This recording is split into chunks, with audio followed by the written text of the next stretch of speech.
Niger, les Américains prennent leur distance avec la France.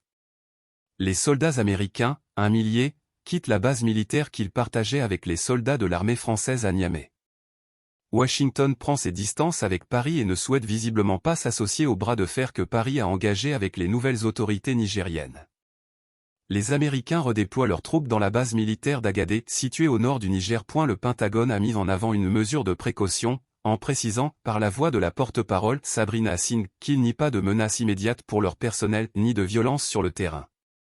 Néanmoins, l'état-major de l'armée américaine a décidé de déplacer ses soldats de la base aérienne 101 de Niamey, à la base aérienne 201 d'Agadé.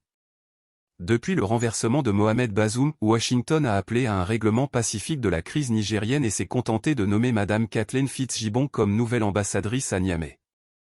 En clair, les États-Unis se sont contentés de réajuster leur politique et d'attendre la suite des événements, pour se ranger derrière le vainqueur. Il est évident que les Américains ne veulent en aucun cas se mettre à dos l'opinion publique africaine et laisser ainsi le champ libre à Pékin et à Moscou sur le continent. Même si la porte-parole du Pentagone affirme qu'il n'y avait aucun lien entre le redéploiement de l'armée américaine et les tensions entre Paris et Niamey, cette déclaration n'engage que ceux qui y croient. On sait par des sources concordantes et des témoignages de résidents de la capitale nigérienne, que les alentours de la base militaire de Niamey sont devenus des lieux de rendez-vous pour les manifestations de soutien aux militaires au pouvoir au Niger et contre la présence des forces françaises.